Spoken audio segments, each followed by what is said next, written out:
Where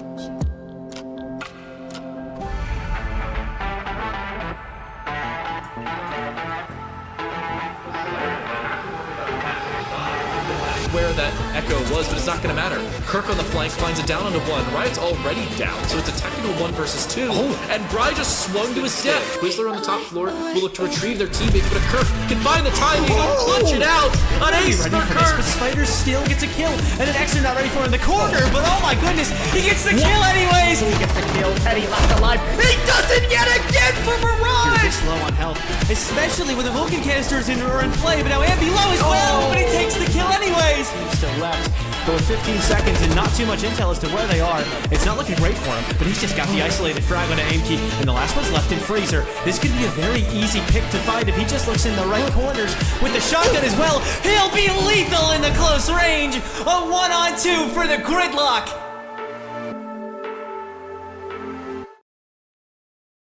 The final day of XGS season number 7 group stage is here, and Ali, we're already starting off with some tomfoolery, but we got a little bit of some serious stakes coming up today, as it's do or die for a lot of teams today.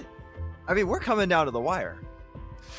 We are starting to come down to the wire indeed, and for one of the teams we'll be casting, at least, they're in a little bit of dire straits, and so this is going to be a very important night for them. They kind of have to pick it up here, or there's really not going to be anything else to pick up after this point. So it's going to be a lot riding on this one for sure. And in case I didn't mention it, I'm Nomical, that's Alias, and the man who appeared on stream just a moment ago was the one and only Zay Show, if you were not familiar. Welcome to the last day of groups, and before we get into the day itself, we got to take a look at the standings and how we've gotten to this point thus far, and just where things sit heading into our final few games. And as you can see, Maker's already sitting very comfortable at the top of Group A with a perfect record to this point. SSG Academy, Fluffy Hammers as well have kind of secured their spots. Actually, Group A is pretty well decided. The only thing really left to sort out is the 3rd through 5th seed. Everybody else is pretty much locked in. Outlast and Final Form will not be participating in playoffs, sadly. But overall, I feel like this group shaked out pretty well how you would have expected it to. I do agree with that statement. I would like to point out, Sesh does not actually have 9 overtime losses. I believe they've only played 5 games, so they should have like a 2-0-0-3 record, if I recall. But, that's correct. As I've said many times, production is a circus, right? We all have little red noses and clown costumes that we wear behind the scenes. And this stream is going to be a little bit of an example of that. But let's get over to Group B, because that's kind of the main one that Nomical and I are concerned with, because we're going to be casting 3 teams from this group in our 2 games tonight. So let's just, Nomical, just kind of give them a rundown of how this one's going too.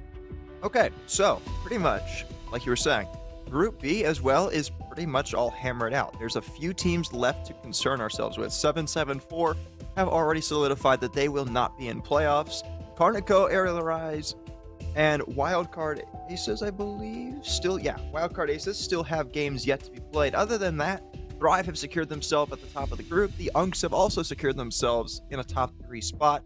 But taking a look specifically at our games today, KARN still have 2 important ones to play, and with Aerial Arise only having 1 game left in their game today, they have to win, or they will not be participating in playoffs. It's a pretty awkward position to be in, but speaking of which, we should probably take a look at these rosters real quick, and we can start with Aerial Arise. Just kind of see what is up with them, or you can see my face instead. But the first matchup we have tonight is KARN versus Aerial Arise, so it should be a pretty interesting matchup. This will be, I think, the 3rd time I've casted KARN this season, and the 2nd time I've casted Aerial. So hopefully, it'll be a good time, right? Because the first time I cast a KARN, Vertical did 0 damage. It was the 7-0 versus Thrive, which was not like a great showing for them. Although they did win 7-4 versus 7-7-4 the 2nd time I casted them, so they've been on a little bit more of an upward trajectory, but still in, like I said, a really bad position. We'll start things off by looking at the KARN roster, and like you were saying, it's definitely been a very interesting season for them thus far. Like you said, they started off getting 7-0'd by Thrive, which isn't a terribly surprising result because of the fact that Thrive have kind of been on the up and up recently in terms of their team as a whole and just the overall potential that they have.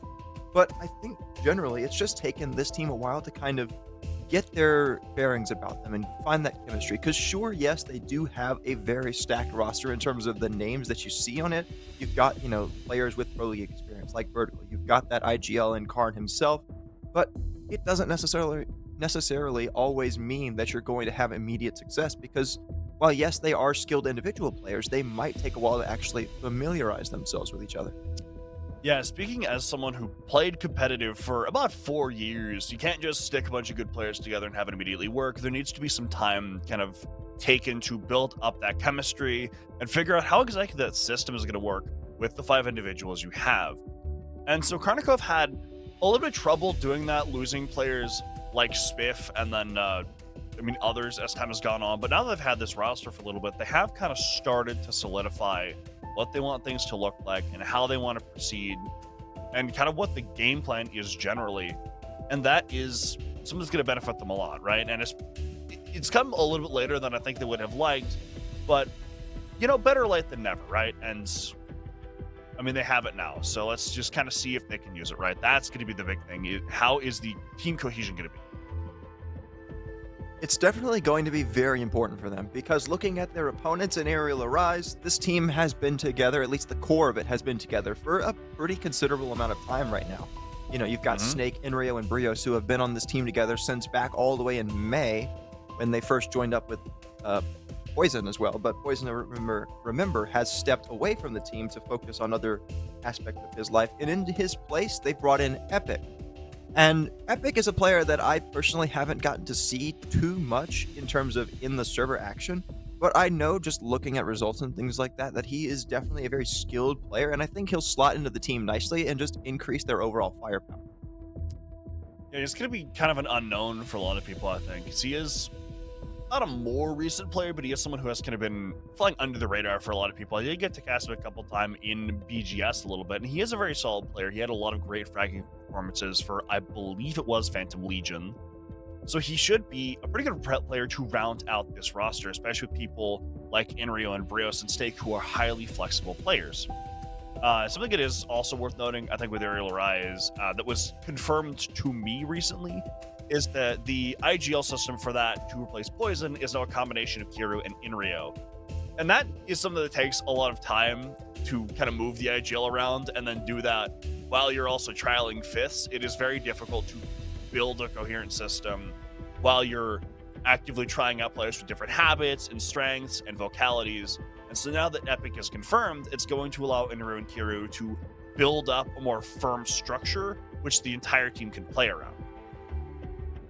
Yeah, I think despite the fact that, like you were saying, structure and the overall formation of the team has changed, Aerial Arise is always going to be that consistent staple of T3 and T2. Despite some roster changes and things like that, they will always be around and competitive. But speaking of competitive, this is going to be, in my opinion, a very competitive map. And we got to find out where we're going to be playing this matchup, as we've got our map vetoes rolling through. So far, it's pretty stock standard for Aerial Arise. They don't like Consulate or Nighthaven. KARN & Co. banning out some maps that they don't necessarily like Lair and Skyscraper, and that leaves us with Bang as our decider tonight, and the only map that these two teams will play. Like we mentioned, this game for both teams is pretty much win or go home, specifically for Aerial Arise, but as well for KARN & Co. Yeah, KARN has another game after this, so it's not necessarily as dire, but it does put them in a bad position if they lose this one. And this is, if I recall, Ariel's last game of the group stage. They kind of need to win this one. This is, it's their most important game so far. So they really are going to be, both teams are going to be playing like it is in a very dire position, because whoever loses this is put in very dire straits. Oh, absolutely. I am very excited to see how the pressure builds on both these two teams. Now, they're definitely no strangers to dealing with pressure, but then again, you always have some sort of nerves when you head into an important win or go home game like this. So I'm very curious to see which one of these teams can better weather the storm of the early portions of the game. If one player or one team just comes out swinging, how efficiently and how effectively can they kind of handle that first uppercut and then deal a blow right back? Because you really don't want to see one of these two teams kind of get down in the dumps and then just start to make mistakes that will eventually result in them just getting blown over and maybe not result in a game that is as close as we both think this could be.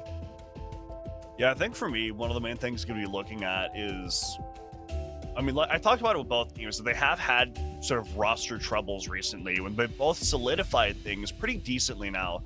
So I want to see how that comes together, because neither of these is going to be an easy opponent for the other, and it is really going to test everything that's been put in place and all the changes that have been made. And you know, given that they're both kind of fresh, right? We're in a kind of awkward stage for both of these teams, the puberty of teams almost, where things are growing, but at an awkward rate, right? There are still things that are going to be unknown to these players and things that are going to be a little bit awkward to figure out. And so whichever team is able to overcome that and work through it is going to be the victor here in my eyes. I would 100% agree, but I think another thing worth noting is that KARN starts out on the defense, which, if you haven't watched Bank recently, Bank is a fairly attacker-sided map. They actually played Bank yesterday, and on that map specifically, defenses were a struggle. KARN really only had success defending open areas, so they really need to have more success, especially against what, in my eyes, is a stronger quality opponent than what they played against yesterday. Because if they aren't able to find success on their defenses, or even if they come out and do worse than they did yesterday, they really will struggle to have a chance in this game, because Aerial Arise gets the more favorable side. They'll get to build some early momentum by having some of those fluent attacks. Yeah, so kind of like you alluded to, this does tend to be more attacker favored map, but at the same time, right, you still don't want to just you can't just have a side that you're like terrible at when you're kind of at like this level with this matchup. Because Ariel is absolutely a team where if you can only win one site, they will take the other three concretely, and then leave you in a really tough position because they aren't just going to lay down and die once that defensive half starts. So these first few rounds for me are going to really be important to setting the momentum, which KARN is going to have to either follow or break out of in the rest of this half. Bans rolling through now. We'll start things off pretty stock standard with a Dokkaebi ban. Will very much hinder some of that roam clear potential from Aerial Arise. Not only that, the Montang as well makes perfect sense. There's a lot of like narrow areas that you can use the Monty to help take control of, specifically thinking of areas like server and dirt control. Maybe if you're going to walk in through the top of square on a top floor clear. There's a lot of potential on bank for Monty play, so making that ban makes a lot of sense. Fenrir as well, followed up by Cade. Pretty stock standard. I really like the Cade ban in particular because of the fact that there are a lot of hatches that you have to worry about on this map. And getting rid of that Cade makes that overall a lot easier, so you don't have to worry about bringing something like a Thatcher in every round. You can just bring something like the Habana, so it'll make the attack that much more powerful.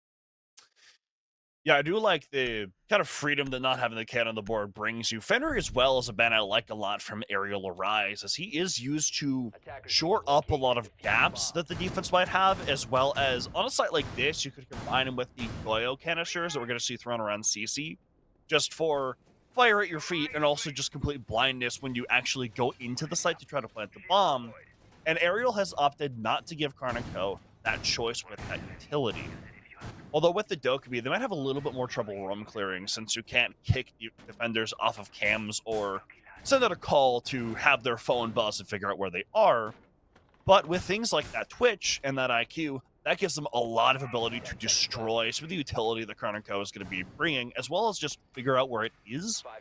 So overall, right, I like the comps from both these teams a lot. It's just going to kind of be about how they play them and what route Aerial Rise looks to go to for this attack.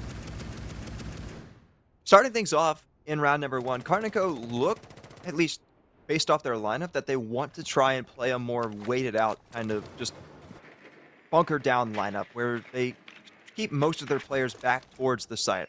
Specifically looking at the Maestro, you've got that Warden as well, and even really the Smoke as well. There's plenty of different options for KARN to play for a late round post plant denial, where they can just sit back, shoot out some of the utility that they've got, and just force Aerial to try and execute and scramble in a low time scenario where they may not have the health or the control that they need to cover something like that, because those toxic babes can just be thrown from a distance. You've got those evil eyes that you got to deal with as well. So just overall, a lot of potential here for KARN to wait things out. You can see initially they're starting to fall back towards the site pretty early on. Asian really the last one left. He'll drop right back down into the safety of the basement. I do really like that kind of stop and wait thing you were talking about with the defense, but I also like the fact that they combined the Goyle with the Maestro to do that. Is he can shoot the Maestro can shoot those canisters from a distance, which is gonna make their lives a lot easier, and Ariel's lives potentially a lot harder. We might have the first bit of contact though with Vertical still sitting inside of this E2 hallway. It looks like they don't know exactly where he is, but they are still wary of someone in that position. And they are going to have to deal with Rice in his position somewhere at some point, although Vertical does voluntarily leave his position.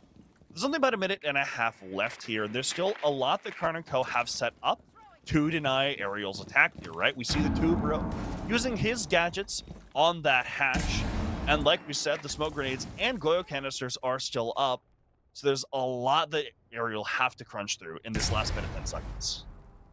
Oh, most definitely. There's a ton to deal with. But the good news is for them is they don't necessarily have to worry too much about the hatches. And instead, they're going to be able to focus their hard breach more specifically on some of these main site walls. Now, Brios will get the opener onto KARN himself. And that's the Maestro gone. That's a big pick, as no longer are those Evil Eyes going to be able to have any effect on this late round.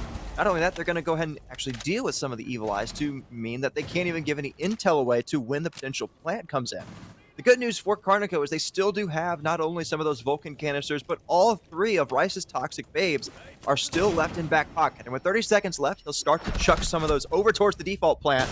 And a swing from Vertical nets Kiru now down to a 4v4 with under 30 seconds to go. A lot of work left to do for Ariel Arise to try and get in and get this plant down. And not a lot of options for them to actually do it, mind you. As still, the Toxic Babes are flying out. Asian flying into action, getting another kill. Snake will quickly trade that back, so it's still manageable for Ariel Arise here. As Snake runs in, gets a second kill, but no more than that, and it leaves Inrio all alone in a 1v2. They'll just try to stick the plant here with low time. KARN & Co. should easily be able to run up here and confirm this shutdown, and indeed, Nick with a C4 will do just that. Round number 1 goes to KARN & Co.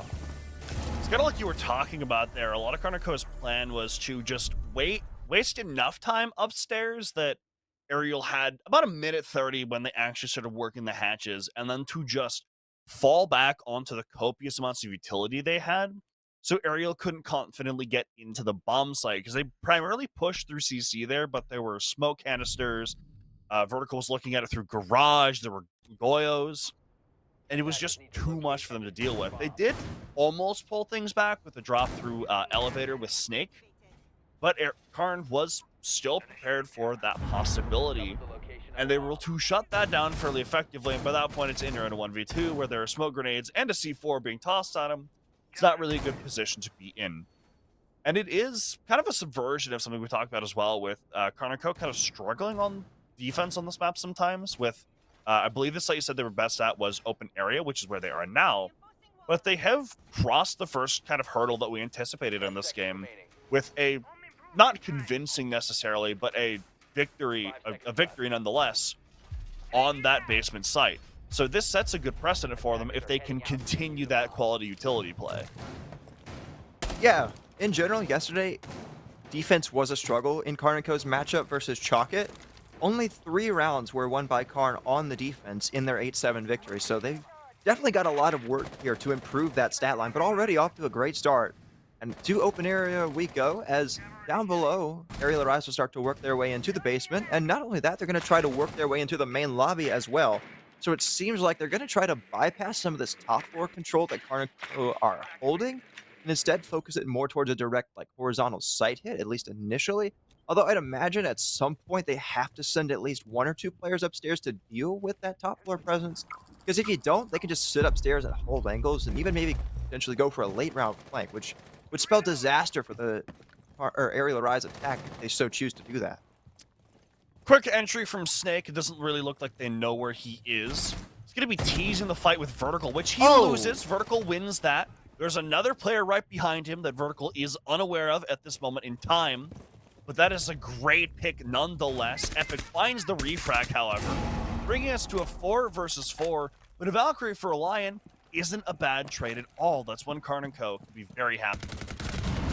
Most definitely, but that's not a good trade that you're going to be happy with, as now Nick falls. Asian as well eats a ton of damage over by elevators, and he's getting pressured very heavily as he tries to fall back. He's down to just 16 HP, but he will escape back to the site. But Aerial Rise can put a lot of stock into the fact that they've done a lot of damage already. But hang on a second, Rice on a flank and elevator nets Kiru. So now down to a 3v3, but Epic's still putting in great work for his team. Gets a second and a third on the round, and now it's KARN left in a 1v3.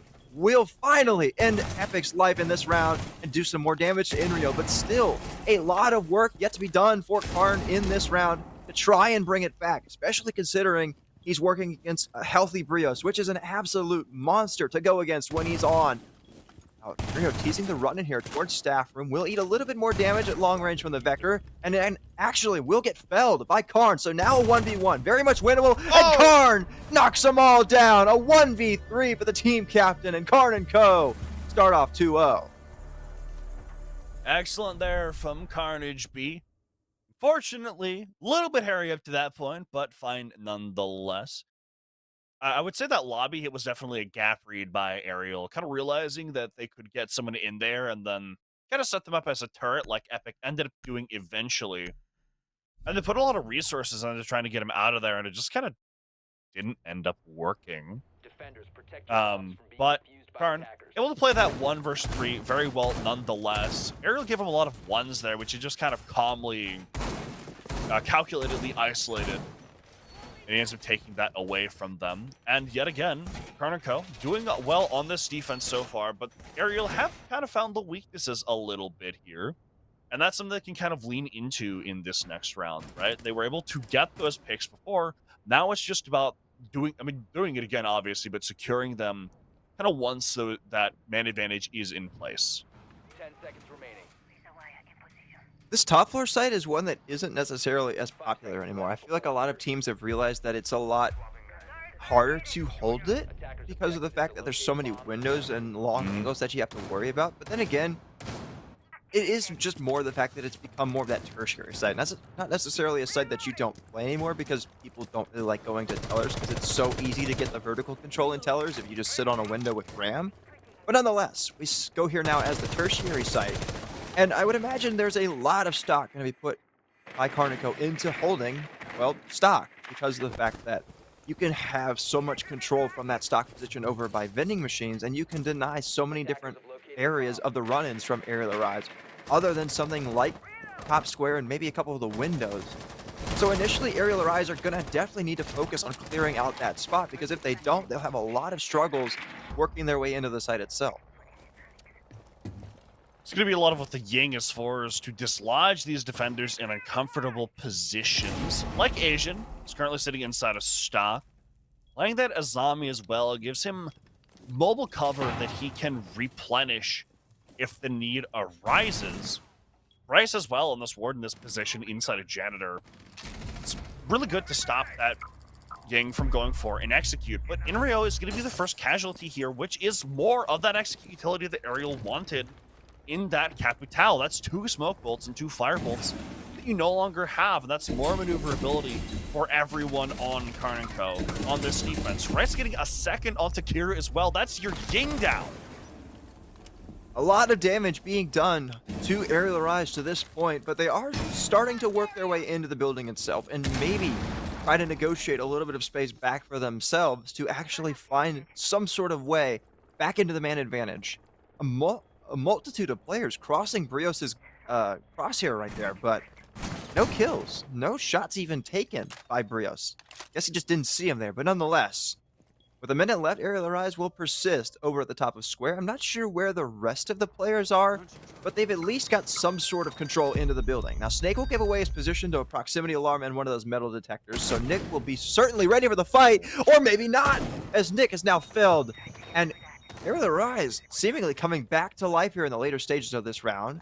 Snake looking to walk his way up spiral stairs here. The next engagement will be with Asian.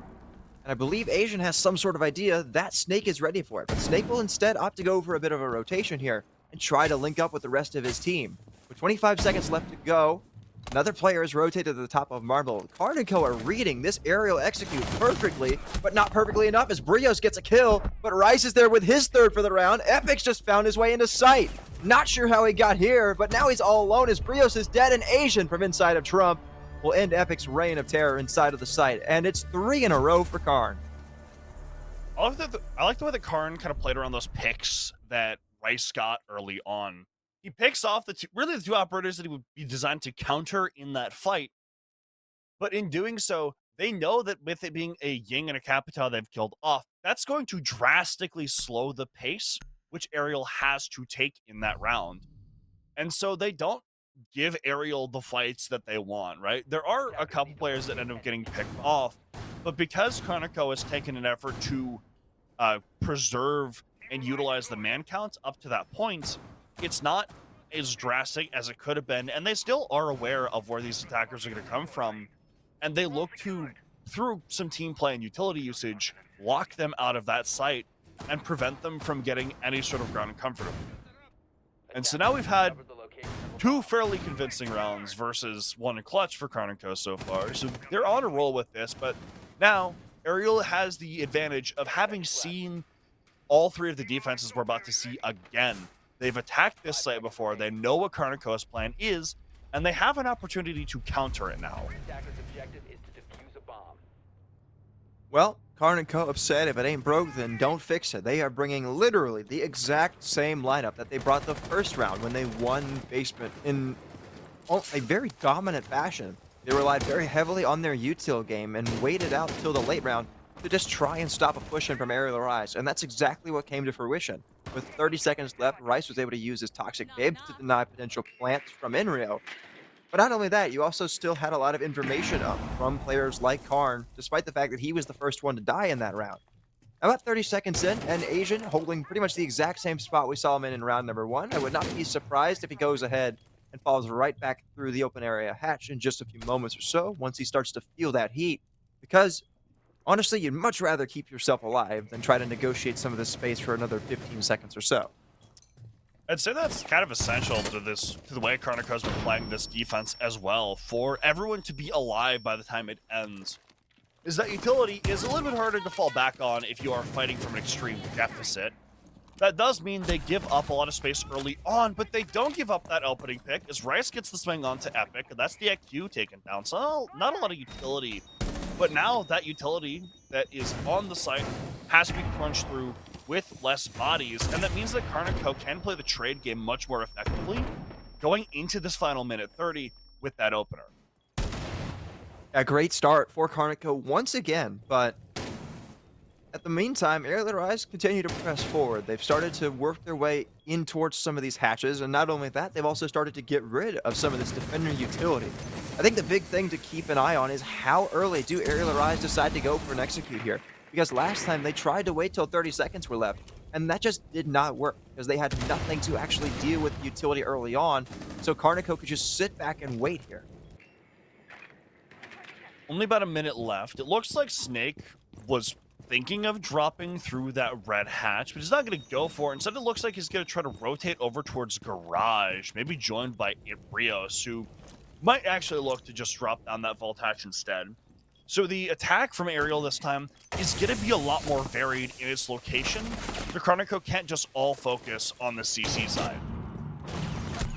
As we enter the last 30 seconds, I'm not sure what we're doing there, Snake, but KARN inside of Garage has the perfect read on where the Twitch is coming from and further extends the lead for KARN here as we enter the last 20 or so.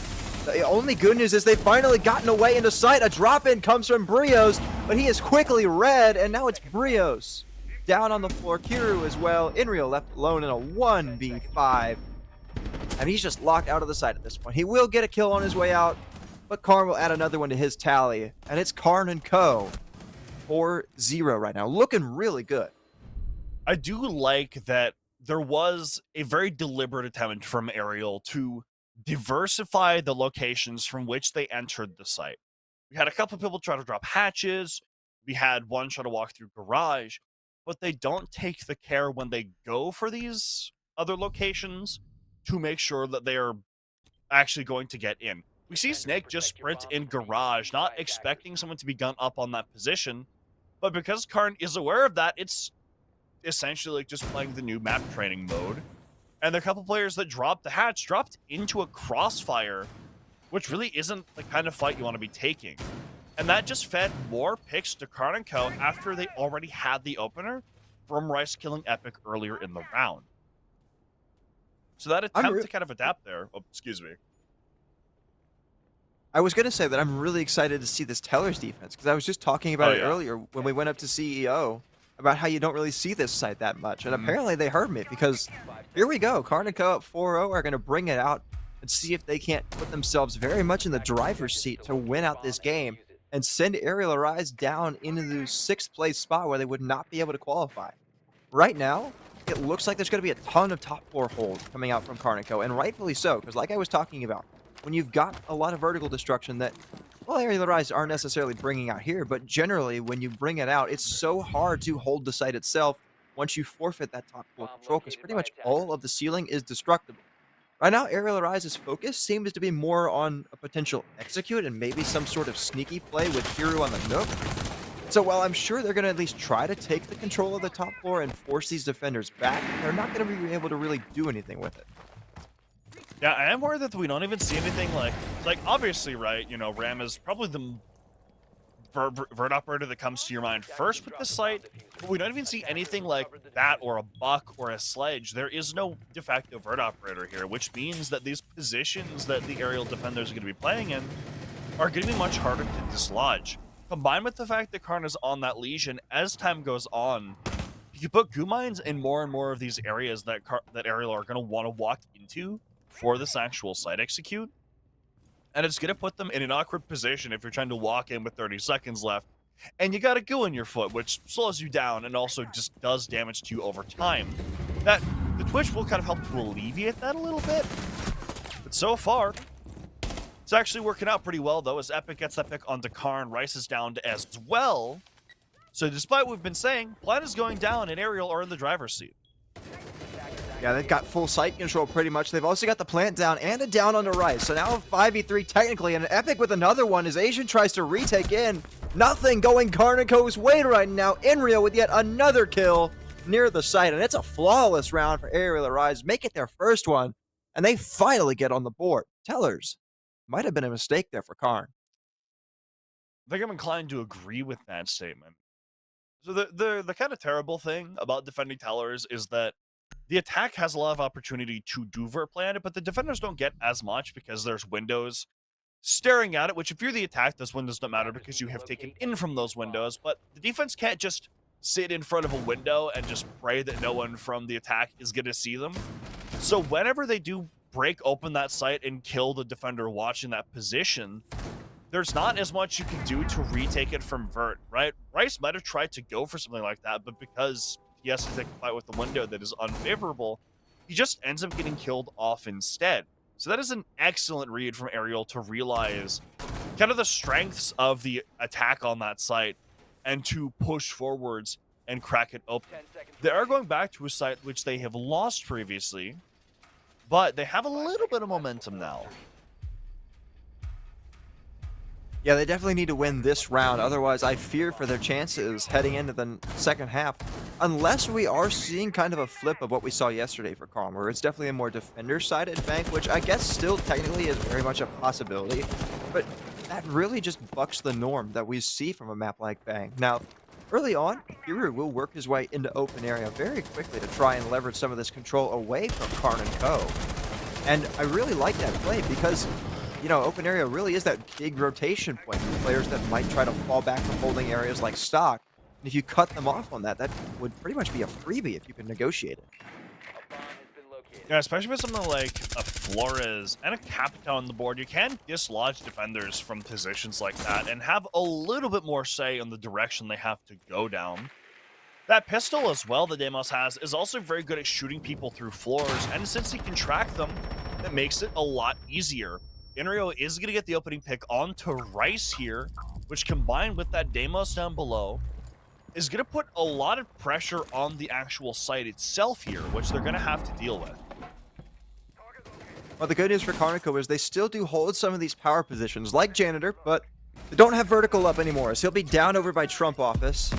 Somebody from KARN & Co will need to try to go pick him back up, because fighting on the top floor in a 5 versus 3 on the defensive disadvantage is really not a situation that you want to find yourself in here. because it really limits some of the areas that you can cover. And Aerial Arise are kind of setting themselves up to go for this plant. They've got pretty much everybody in position. They just need to deal with something like that bulletproof camera, which was kind of giving away the game, or would have given away the game, if they decided to go for a repellent. Now, Vertical was able to get picked back up, but while that was happening, the repellent from Inrio will start to get the plant down. Kiru as well at the top of Square gets another pick for Aerial Arise, and seemingly this attacking side has woken up in the later portions of the first half. The plant will go down now, and the retake needs to come in quickly from Karniko. He spotted a player potentially behind the CEO desk, but runs right past him and takes a fight with the player outside of Square. Rio's only good for one as Asian trades it right back. Asian with another one, but now he's all alone on 7 HP as KARN will be down. And with 20 seconds left, Asian with a lot of work to do, but Snake on the rappel is just too good there. Or rather, I guess at the top of elevator. But nonetheless, the result is confirmed. 2-4 Aerial Arise kind of saved themselves there. Certainly not the half would expect from Bank, but good from Aerial Arise nonetheless to clean things up in the latter half. Karniko have gotten themselves a good lead, though. But I do kind of want to just highlight the fact that I really like the way that Aerial adapted to that site that Karniko was playing. There was very clearly use of that knowledge they'd gained the previous time they attacked to kind of see what the overall defense looked like. And there were a couple changes that Karniko had brought out. But because the general kind of game plan stayed the same, Aerial was able to read into where people were and isolate them more effectively this time. And especially with that Deimos getting in completely uncontested below, just his existence put so much pressure on the site with the fact that he could track you through the floor in real time, whilst also having a very competent weapon to actually kill you through the floor, combined with the Capitao and the Ace on Repel, as well as the player top Square. It was just a very, very good read by Aerial Arise to completely dismantle the defense. Well, instead of starting out inside of lockers, we will instead start Aerial Arise's defensive half up in CEO. And it's a pretty similar lineup, quite honestly, to what we just saw from Karniko. You've got something like the Izami for a little bit of crowd control. You get the Castle as well, which kind of plays the same role. But you've also got a very important operator like that Warden to directly counter something like the Capitao, or even a bunch of those flash grenades that Karniko are bringing out. You've got Nick bringing some, you got KARN bringing some, so there's a lot of utility that Warden will be able to negate in the later portions of the round. Overall, a pretty strong defensive lineup from Aerial Arise, and they're kind of helping their case by staying alive and holding some of these power positions for the initial portions of the round. Zama is going to do some reinforcements onto these holes that Karniko is opening up, which is going to require them to be reopened later. KARN's going to take some initial damage, then no one's going to die in this altercation. And we see some pressure being placed onto the outside of the map, which is successful for Snake as he takes out Nick, and that's the Flores off of the board. So he had used a couple of his drones at least, but that's still some utility that Aerial has standing that Karniko can't really properly deal with now, especially since Snake has gotten away scot-free. Yeah, he has had some damage done to him, but still, he has this Kiva barricade, and he has some of those 1-buy magnets to assist with him holding this position. So he'll be able to stick around just a little bit longer here, as he's already burned half the round away. And Karniko are just now starting to really take some of these outer positions of the map. They're just now walking into Square. They're just now getting on some of the rappels. And they really don't have much going for them right now. They have no pressure over towards the lobby side of the map. So they're just kind of putting all of their eggs in the basket of trying to take in through Square. And maybe somebody from Aerial Arise peeks their head out a little bit unaware. But right now, nothing really coming of that, as Aerial Arise is just sitting back and waiting. Yeah, they have this man count and they want to preserve it. Rice does bring things back a little bit with a pick onto Kiru. So far, actually, no, with that pick from Vertical, things are getting a little bit better for Karniko. They have 45 seconds left to work this, and Asian's in a good position until Snake takes the words out of my mouth, takes him down. It equalizes that man count. With 35 seconds left just about for Aerial to defend this side, for Karniko to get things going. We'll have to see which side ends up coming out here. The big problem I noticed thus far is the Warden is dead, and Vertical can just toss some of these smoke grenades in toss-free. And indeed, he will do that, but a C4 from Epic is well-timed. 2 kills for Epic, and now it's Vertical left in a 1v3, running just blindly into the site, trying to chase ghosts. There's a player inside of Janitor, and he peeks him, But Epic's there to claim all 3 kills to end out that round. Ariel Arise clawing things back here within 1. Yeah, despite the man count being equal there, Ariel kind of knew where everyone from Karnico was going to come from in the end, so it was just kind of a matter of setting things up for those swings. With the C4 and peak from Epic taking out 2 players, and then obviously the pick onto the third, that as well, Asian dying in that position in top square, that was going to be a cross with that hole that he'd made in the CEO wall previously, and he just ends up getting killed off there before he's able to have any impact there, which means that Karnico just kind of have to throw utility at the side, jump in and pray. And those prayers didn't end up being answered with, like I said, a triple kill from Epic to completely lock him out of the site. As so far, the kind of defender side of Bank we predicted is coming to fruition. I'm really shocked by this, quite honestly. These defenses from both teams have really looked very solid. Overall, Karnico's defensive half was very strong, except for those last 2 where they kind of got a little bit uncoordinated, I'll say, and they kind of gave away a free pick here and there that they really shouldn't have, that ended up costing them those last couple of rounds. But looking at this, interestingly enough, Ariel Arise are doing the exact opposite site rotation that Karnico chose to do so, and we will set our sights towards open area. Now, the good news is for Karnico, I really love the lineup that they're bringing out here. They've got a lot of emphasis being placed on taking top floor control, whether it be something like the IQ to spot out defensive utility that might be set up here. And most notably, you've got both the Buck and the Ram that can really be that deadly duo of soft destruction. And they will need that deadly duo of soft destruction because there is a lot of destruction that you have to do and that you really need to get control of to put pressure all over that first floor. Yeah, I do really like the combination of the Buck and the Ram, as the Ram allows for a lot faster, a lot more quick soft destruction, but the Buck is very precise with where he can place his. And that combination, when used by players that are as competent as these guys, is something that the defense can often struggle with. And especially with the sort of lax presence that it looks like Ariel have on that top floor, Karnico are going to have a decent bit of time here once they actually take into the top floor to utilize all of that vertical play and completely dislodge these defenders. But that lax presence on top floor also does have the benefit of more bodies being up on the site directly for Ariel. But this peek from Snake could potentially be a difference maker. I thought Snake had the lineup there for a second, but the player on the rappel just barely slid to the left and escaped the potential jaws of death that was Epic inside of lobby. But while that's all happened, Karnico have worked their way into the building, and if my eyes don't deceive me, they have full top floor control to work with now. Everybody from Ariel Arise has kind of vacated this portion of the map, and now, like we were talking about, that deadly duo can go right to work, tearing up this flooring and making life that much easier for Karnico by forcing Ariel Arise back towards the site itself and kind of like compressing them together, almost like a boa constrictor is kind of what it is right now. Yeah, that pressure in from lobby as well, from vertical, if they don't read into this on Ariel Rise, could be very difficult to deal with. So you can get a couple difficult angles combined with all that vertical pressure. It's going to leave a lot to be desired for the positioning from Ariel, just with the lack of options they'll have. And now the information gathering from Karnico is starting to begin onto the actual site itself, so they can figure out where the weaknesses are. But Rice is going to get a kill onto his own teammate, which is going to be refragged immediately, which only leaves 30 seconds left for Karnico to work things in a 4 versus 4. Indeed, just 20 seconds now. Things are not looking that great for Karnico here, but a nice swing from Asian nets the kill onto Epic, and now man advantage for the attack to work with as they try to start to dump some utility in and potentially go for a flash out here. But I believe we have lost the connection. Just unfortunate there, as there was 10 seconds left and Karnico looked ready to dump utility right into the map.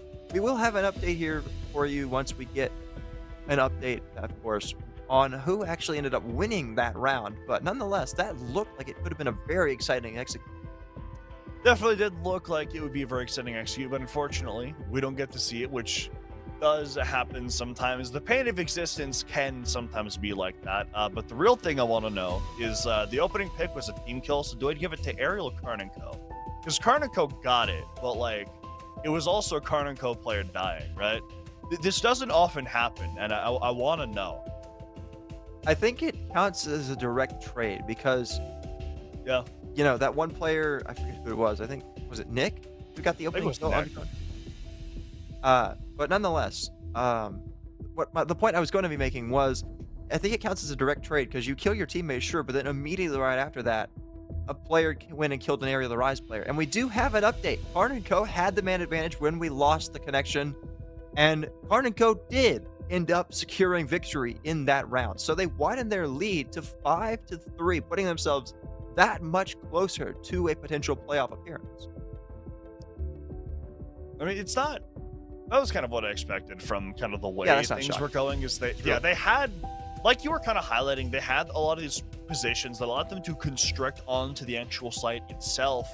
And with that vertical play, eliminating so many of the options for where the defenders can actually like stand, it was just a really well formulated execute from KARN and Co. And even the best teams have trouble dealing with executes that are constructed like that.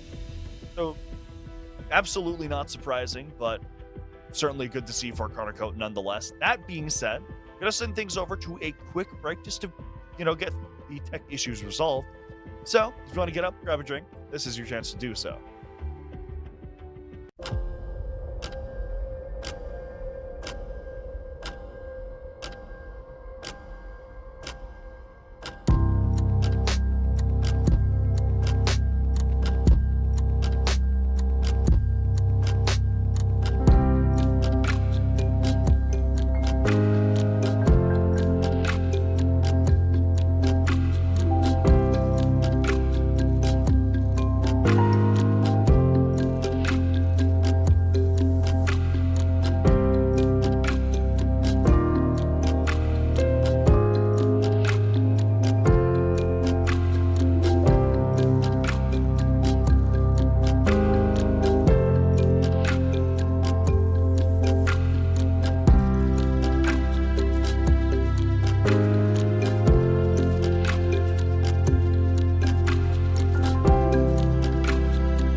Welcome back, ladies and gentlemen.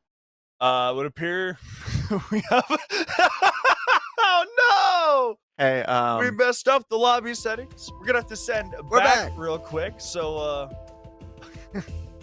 hey, Ali, It's while we're unfortunate. here on cam, you should totally show us your cat. I will give the people what they want. Yes, I will give the people cat. what they want. This is Cheesecake. He has a little bow tie. He's about a year old. Cheesecake is a very majestic cat. I have a question You for say you that and now. Cheesecake. Do Yeah. we think that Ariel or Rise are going to make this comeback when we get back from the break? But I think it's absolutely possible. In the round they won, they showed a lot of adeptness with kind of keeping the KARN players at bay, as well as just kind of utilizing the man advantage they had and the positionings they had to whittle down the man count that KARN had further and further. So if they could bring that back again, they absolutely can. But KARN also are very good at attack on this map, as we saw yesterday and so far today. So I think it's possible, but I think it's too early to tell, really, for this half. Well, we still have to wait a little bit before we can find that out, as we've got to go get the lobby set up again. So we're going to go right back to a break, and when we come back, it'll be for real the conclusion of Ariel Rise and KARN & Co.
Welcome back, ladies and gentlemen. Hopefully things are correct this time.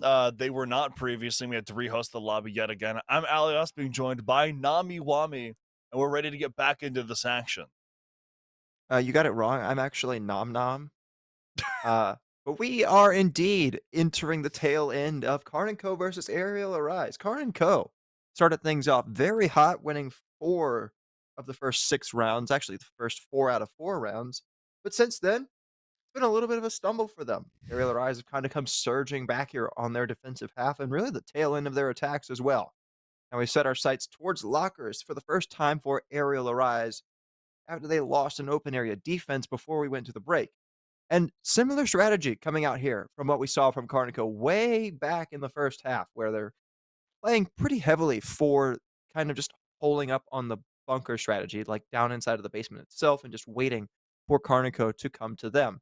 The big difference I notice is the fact that the Maestro is absent. But not only that, we've got the Warden or not the Warden instead, the Mute instead. So a couple key changes here for Aerial Arise. Yeah, they're gonna have some drone denial now and potentially some wall denial if they opt to use it like that, just with the existence of that mute. And Epic has also demonstrated that he is very proficient with the SMG-11 and shotgun combination, so might as well give it to him again. And this gives Chronico the challenge of having to clear things pretty damn quickly here. They don't want to give Ariel what they want and have no time left in the last portions of the round and just let them utilize that utility to just wither things down even further and kill them off. So they're going to be pretty speedy here with how they look to take this initial control. I'm very curious because of the fact that, well, they've already burned 40 seconds and they haven't even really gotten to the building. But not only that, Epic will get the first kill of the rehost onto Vertical. And losing that Thatcher, well, sure, that is an important kill because not only do you lose the man advantage, you just lose that extra bite that you can have for the plant. But it's not necessarily a crushing blow for Aerial Arise to deal to Karnico because they don't have to worry about any wall denial. Really, the main reason you're bringing that Thatcher is to deal with something like the Warden in a post plant or an execute scenario. That and the Mute really as well. But nonetheless, man advantage for Aerial Arise, and now they can just sit back and wait. Minute 40 left. They have information on Brio sitting inside of elevator. So they're going to look to deal with him pretty quickly, but his hatch is open, so he can just fall back if he starts getting pressured too much.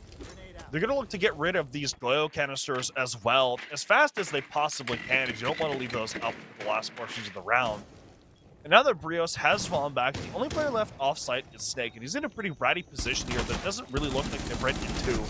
He isn't going to get a pick, though. He's actually going to get killed off by Asian instead. Does deal some damage to Carnage B, but Rice, excuse me, but overall, still just ends up getting killed off for his troubles. And there's about a minute left here, and Karnico destroyed a decent amount of utility, but the positions from Ariel are still very strong if they're able to utilize them well. As we enter this last minute or so, Karnico have a good bit of utility still in their pockets to actually go for an execute here. Really, it is all kind of like tucked away in the back pocket of the Ying. So Rice will be that crucial X factor for Karnico as they try to go for this execute here. But they're in a decent spot to go for this. Really, the only thing worth noting is that Inrio still has all of his toxic babes left alive, which means they won't really be able to plant in a default spot. They'll instead have to focus on taking a spot more deeper into the site to try and go for this plant. But right now, some of those toxic babes are going to start to go out here, and they're kind of just keeping Karnico at bay right now. They can't really get into plant because KARN will not be able to survive a direct impact or a direct fight with some of those toxic babes because they'll just breathe it in and die. But here we go with 5 seconds left. KARN's going to look to stick it. Nobody from Aerial Arise is the wiser of it, and the plant will go down. Now in a 4v4, the retake will need to come in very quickly from Aerial Arise as they're going to start to work their way up here, but they don't really have a good amount of control to work with. Not only that, but Asian as well on the Deimos with a shotgun will level Epic, and now it's a 4v3 in favor of Karnico with limited time remaining for the retake, and what is that? Every kill goes the way of Karn & Co. A perfectly played post plant and a round win and match point for Karn. First of all, nice alliteration there with that call. Very well done. Very pleasing to the ear. Second of I all, appreciate that, sir. beautiful defense, or beautiful offense, rather, from Karn & Co., right? They did lose that opening pick, which did certainly put a damper on the plans they looked to go for. But they they look to just destroy that utility that Aerial Arias had placed around the plant very quickly, and so all that was left were the smoke canisters, which, like you said, can be dodged. And the position that KARN chose to plant in was very, very clever there. It is an off position, but it's one you don't really see a lot of players actually go for. And so when they try to C4 and smoke off the plant, they smoke the completely wrong off-plant spot. And so instead, you allow KARN & Co. to get that bomb down, while Rice is also just throwing Candela after Candela after Candela, so they can't really gain the information they need to figure out exactly where KARN is. And all of that calamity that's being caused allows people to get into these positions and for the plant to be brought down, and it just kind of dismantles everything Ariel had planned out beforehand. Well, Ali, this is it. Playoff point for Aerial Arise. If they cannot win these next 3 rounds and get us to overtime, they will be eliminated from XGS season number 7. This round is where the comeback starts. This round means everything for them. If they cannot get it here, it'd be the first time in a while we see an event where Aerial Arise are not even really able to fight for a chance at playoffs. Sure, you can argue that the Element 3 group stage was one of those events, but they had a good showing in Swiss. But now, about 40 seconds in or so, we are on the top floor defense for Aerial Arise. I really love this lineup here, and particularly the castle. That castle will allow them so much extra safety, especially when playing off of something like those mirror windows that are going to be so crucial to keeping KARN out of the sight. 1 minute's ticked away so far. Still pretty firmly in that kind of gathering information on what's happening stage for the defenders, trying to figure out exactly what KARN & Co. is looking to do here and how they want to peel open this site. It was a pretty convincing defense for Aerial Arise the previous time around, if memory serves. And they look to repeat that here, if at all possible. But KARN & Co. are being more deliberate with how they're utilizing things now. They're being a lot more careful to not throw these picks away and to put things into the advantage for themselves before they really look to move around a whole lot. Great start for KARN & Co. here, as it's KARN himself to open up onto Kiru. That's the castle now off the board.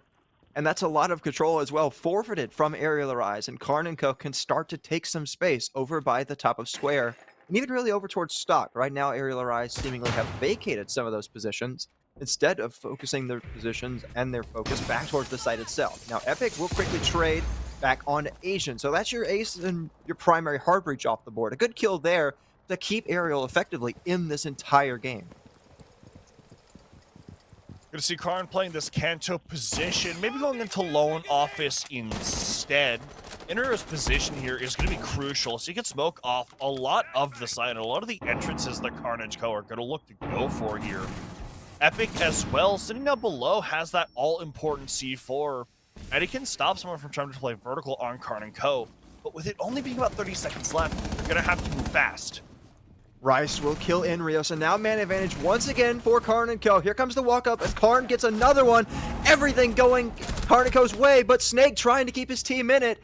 Epic now the last alive in a 1v3 to save his team from being eliminated here. A lot of work to be done, but with 10 seconds left, it's definitely not out of the question for him to win it. But he doesn't spot Nick from long range. The Flores will end and deal the death blow to Aerial Arise. KARN & Co. will go to playoffs. KARN & Co. go to playoffs by shutting Aerial Arise out of it. Like we said before, that's Ariel's last game. And KARN, they do have another one coming up here in just a second, but Ariel, that's it for them. Their stint in XGS Season 7 has come to a rather unfortunate close. I was hoping this was going to be a game that went on for a little bit longer here, just with the stakes that both teams had in the end, but unfortunately, only a 7-3. That's what Ariel's going to walk home with. Well, I misspoke just a little bit. They haven't fully secured their playoff spot, but they have at least secured play-ins, which technically does count as playoffs, so it's not entirely wrong. But nonetheless, a great bounce back in the later portions of this season for KARN & Co. Like you and I talked about earlier on in the pre-show, you were there for their very first game of the season where they got 7-0. They got absolutely smoked by Thrive. And to come back from a result like that, where they started off slow and just look really discombobulated, they're playing much better, and it really looks like they're finding their footing, and it could not be coming at a better time. I mean, this is, if you're going to start off slow and come back, this is kind of the point that it needs to happen. They do have one more game, which is going to happen in a little bit, so we're going to go ahead and throw it to a break so we can kind of get things prepared for that. So make sure that if you need to get up, use the restroom, or grab some popcorn, you do that now, because we're going to have more action for you pretty soon here.